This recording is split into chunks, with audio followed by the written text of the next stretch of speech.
Welcome everyone to our panel on how to be the person you want to be in 30 minutes. So that's quite a huge task for us, but I'm sure given our panel members, we're going to unearth some life-changing advice here. So I was thinking of a first question, and as I was doing that, I was thinking of, how to be the person you want to be really begs the question, who do I want to be, right? And that's not an insignificant task to work that out. But I think for this panel, we might assume that we have some idea of who we want to be. Hopefully it's directed by wisdom. and so I thought we might start there and take this question really seriously. If we know who we want to be, how do we get there? And what do the Buddhist teachings tell us about getting there? So Venerable Dekyi, I was wondering if you could have a go at that question for us. Thank you. Sure. It made me think, be the person you want to be. When you're a child, people are always asking you, what do you want to be when you grow up? Do you want to be a fireman? Or in children often, some children have some idea, yeah, and some kids have got no idea. But I think in this particular context, I found it quite an interesting title, because there's almost an assumption that there's something wrong with how we are now. And I think another thing that's very common is that so many people in the West definitely have this not good enough syndrome, and it really undermines us. And so when we go back, this is about what kind of a person do you want to be? And then I think, rather than a profession or whatever. And then I think that everybody wants to be happy. I mean, His Holiness is always saying that. And then there's another point, what does happiness mean? And then perhaps we look at other people and we think, well, I'd like to be like that. And I think most people would like to have peace of mind and certainly some level of equanimity. If we look at, people who've evolved along the path, I mean, they may not necessarily be Buddhist, but I think most of us admire people who are not too flustered when things go wrong, and they're not over the moon when something nice happens. I mean, it's not saying that we shouldn't have feelings, but that there needs to be, that if we have too much excitement, that's actually not so helpful. And the same level, if we're too down when something goes wrong, that's also not helpful. So having this, to my mind, being able to be calm and focused and helpful to others. His Holiness, often says that the meaning of life is to be happy and useful. And I think most people really want to be happy. I don't know anybody who doesn't want to be happy. And very often being useful brings happiness in itself. When we're kind to others, they benefit, we benefit. So they're just some of my thoughts along, and then being able to deal with our powerful negative emotions, being able to acknowledge them, acknowledge that they're there, and then we can do something with them. I think Thich Nhat Hanh has this beautiful expression where he says, "Oh, my little anger, welcome," and then acknowledging their feelings, but I think not feeding them, not clinging onto them too much. Like if you're really angry, then and you think about, oh, this person did this person did that, they did that to me, and it's not fair, and blah blah blah, then you're adding fuel to the fire. Sometimes if you can just step back and look at the anger without feeding the fire, it just dissolves. But you acknowledge that it's there. That's a few thoughts to start with anyhow. Very nice. Thank you so much. I think it occurred to me as well that, this question of who we want to be, is a who, not a what. And that's the sort of point you made at the start, right? Mm-hmm. It's not just I want to be a fireman or a spaceman, astronaut or something like it. It's what's the type of person I want to be. And you mentioned this type of equanimity and being useful. And I think everyone could agree that I want to have a meaningful life, right? So, and true, like His Holiness says, we all want to be happy and we don't want to suffer. So interesting. And it occurred to me, maybe this is a question for Annie. It occurred to me that in the topic, it's how to be the person you want to be rather than how to become the person you want to be. This is interesting. I thought it was interesting the way they posed it. And so, Annie, what were your thoughts of being now? How could we be the person we want to be? I think from my work over the past 25 years as a psychotherapist and clinical psychologist, I think the thing that we all share, and I use myself as my prime guinea pig, really, and I see it in everyone I consult with, is the obstacle is that we have certain obstacles that block us from being the person that we know we are. On some level, we know we have these seeds of compassion, and yet we can't seem to, we're acting in a way that doesn't reflect that and so I think in the work that I do, and I certainly do it with myself personally, is to work on actually tending to the obstacles. And I see the main obstacle as the judgment, the harsh judgment that most of us hold about ourselves, and then we project it out onto our world, onto people we come in contact with. But in actually attending to the harsh judgment we have with ourselves, we can actually start clearing away the debris, if you like. And we need to do it with compassion. And so for me, in recognizing our painful emotions like anger, like jealousy, sorrow, fear, in actually recognizing them as another sense, we can welcome them. We don't have to like them. If you smell smoke, you don't think, oh, I have to like that smell in order to notice it and use the information it's giving me. You smell the smoke, you say thank you in some way because you welcome it. You know it's giving you really important information and you attend to it as is appropriate. In the case of our emotions, if we feel the tightening, we need, first of all, we need to differentiate between the story of the emotion and the felt present moment experience in our body. It's the story that we want to unhook from, the story that I'm a bad person, I'm a failure, that person is out to get me.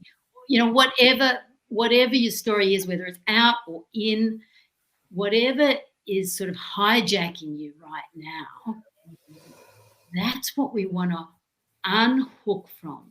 And one of the ways I find working with people, and myself I include in people, most helpful, is to come down into the felt experience, often in the chest. In this, there's a column that goes down from the gut up through to the throat, and depending on the emotion, anger will often be felt in the solar plexus, burning or tingling in the extremities, or fear will be tightness in the chest. We all experience the same variation on emotion.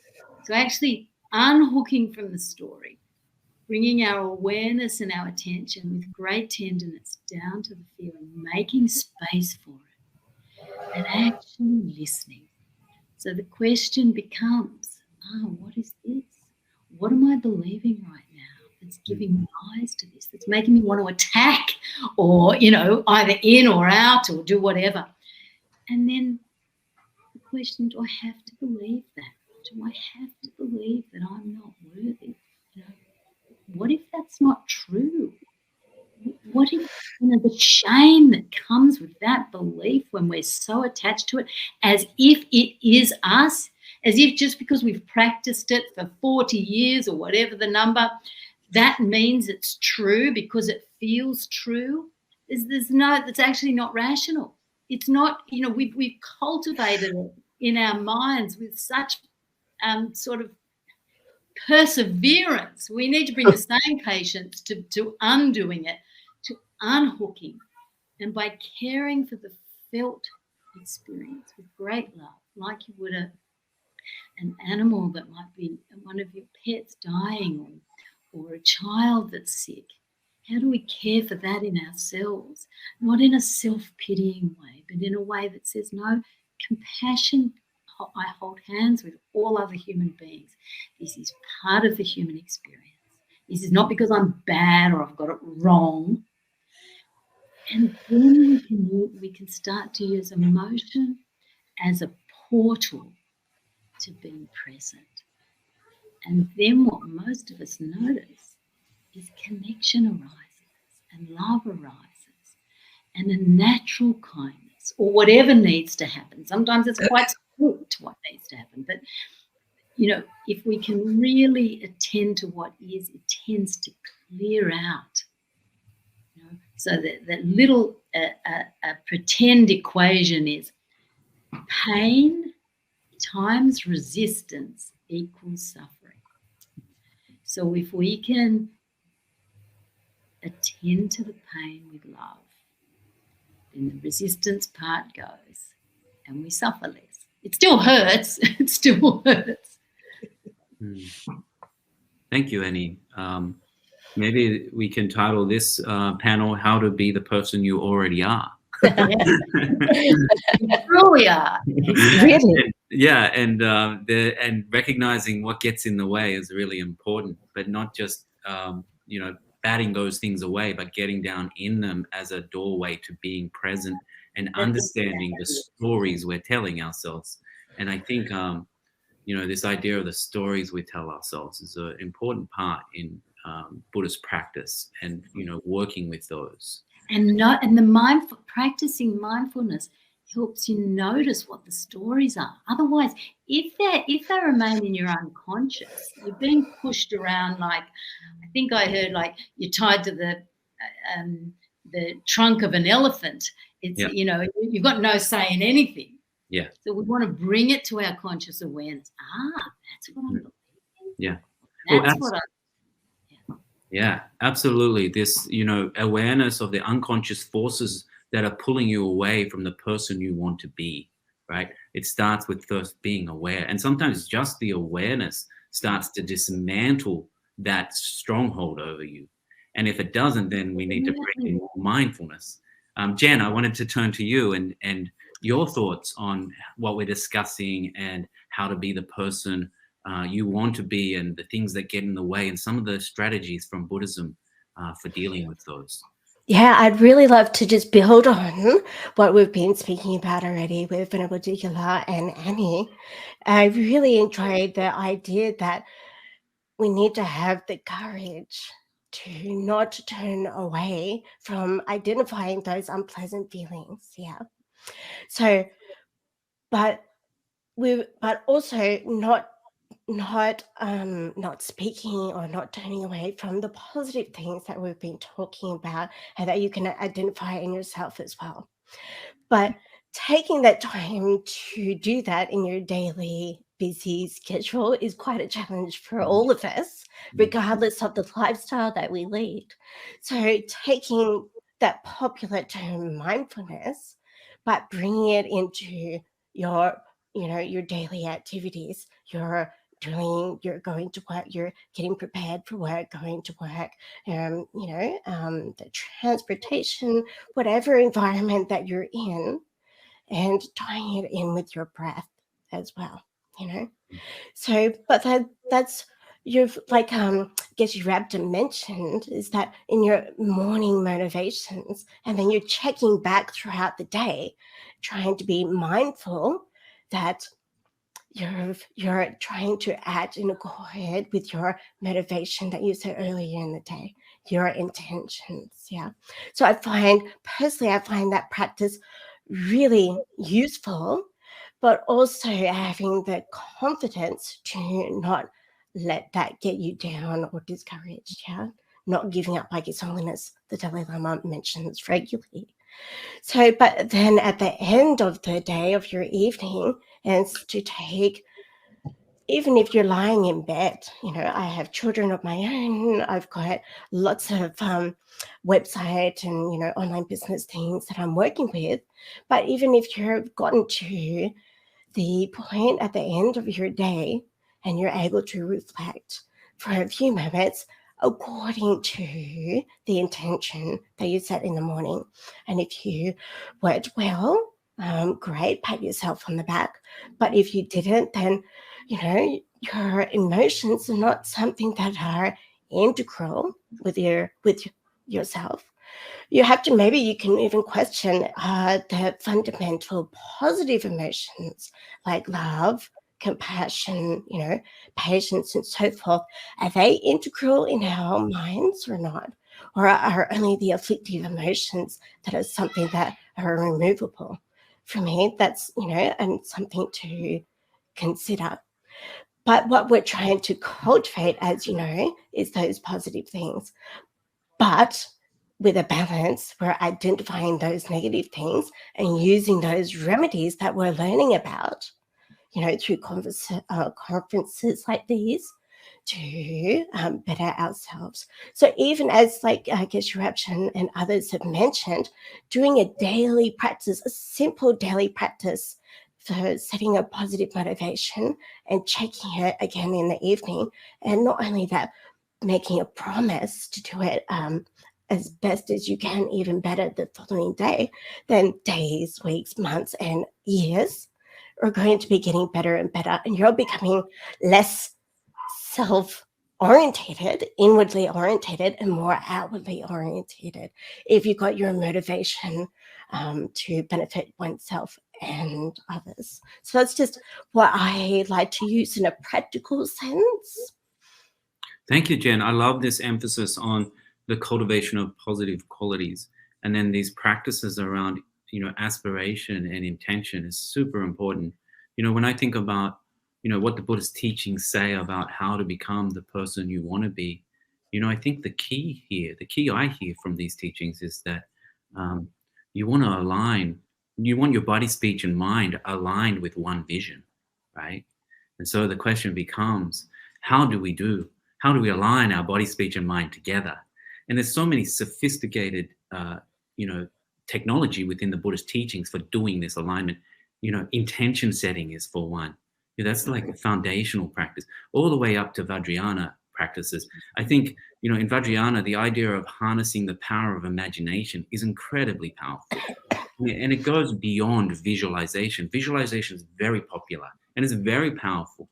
A lot of, incredible people attest to visualization as being a key component of their success, from Olympic athletes to across all different types of disciplines. But I think the Buddhist, philosophers are even more advanced than our Olympians in the mental game, and they add a different component as well as visualization. You've got to think about the way you're thinking about yourself. So the stories you tell about yourself, sort of like what Annie was saying.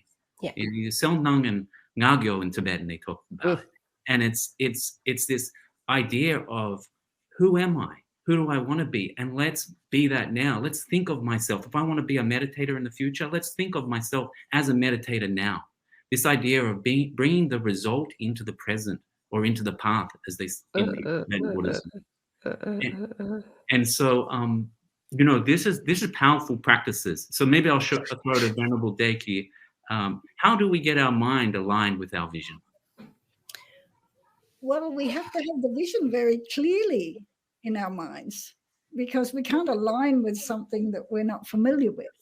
And one of the most beautiful things that I remember in very early days when I became a nun was finding this quote by Lama Yeshe. I think it's in Introduction to Tantra, where he says at the very core of our being and of every sentient being, there is this inexhaustible well of loving kindness and compassion and wisdom. And our job is to uncover that.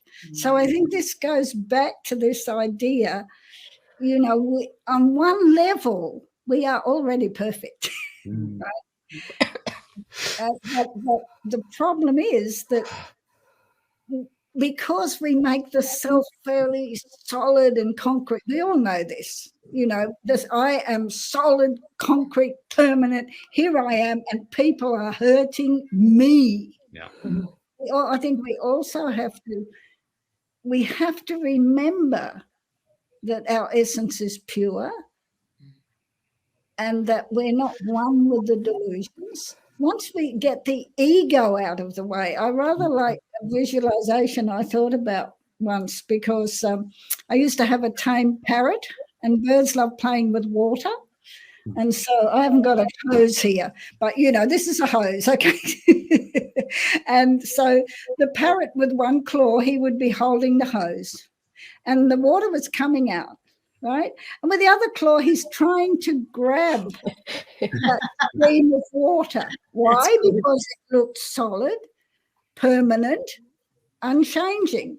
Now, if we can just a little bit think about, you know, without having studied too much Buddhist philosophy, if we take that stream of water to represent our body and we put some dye in there to represent our mind, and that stream of water, that body and mind is changing moment by moment by moment by moment by moment. We can check that up. Scientists have proved, doctors will tell you, all the cells in our body. So I'm not this solid concrete self that's being attacked. If we can just think about that now and again, by the time somebody's insulted me, I'm not that person anymore.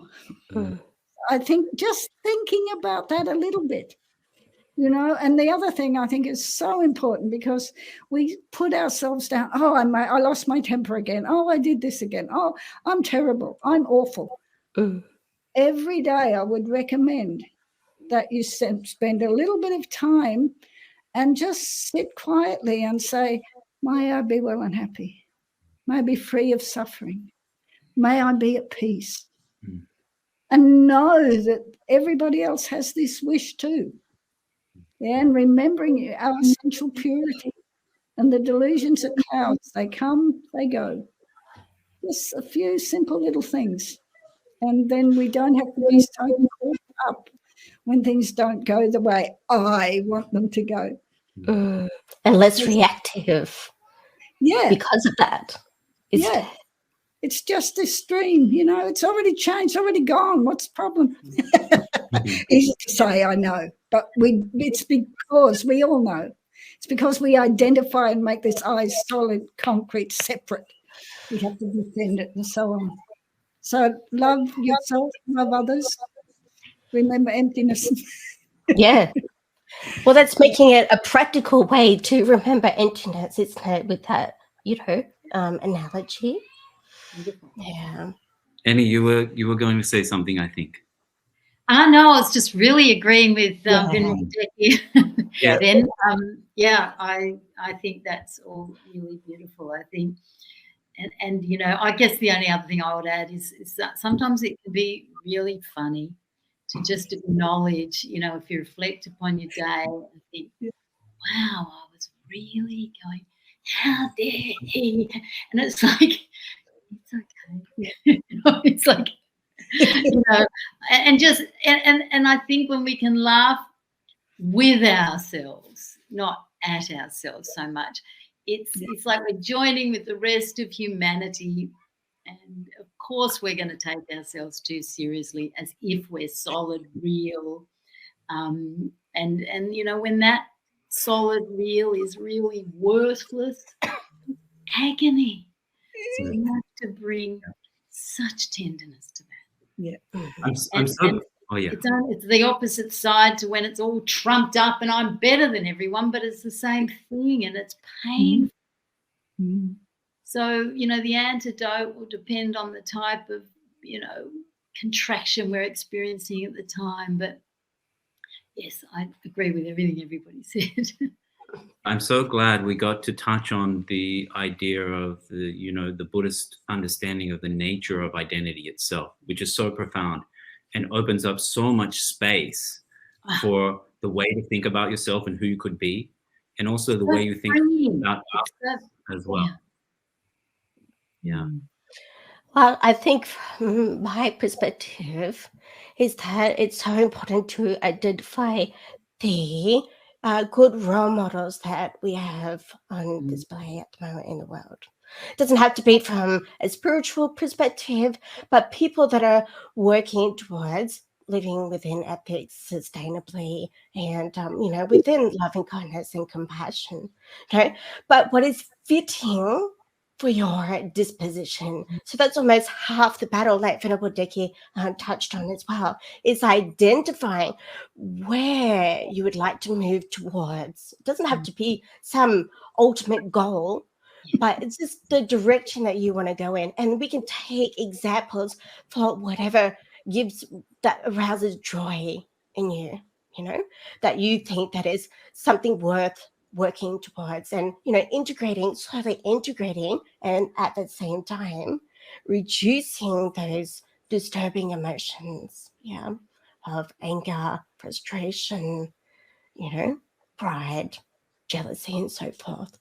So I think identifying those role models, and it doesn't even have to be a physical person in my view, it's pieces of advice, practical information that you can try and test for yourself to see if it works for your disposition, So I feel for me, Buddhism, it's such practical, very common sense information, but at somehow we almost, we're our own worst enemy.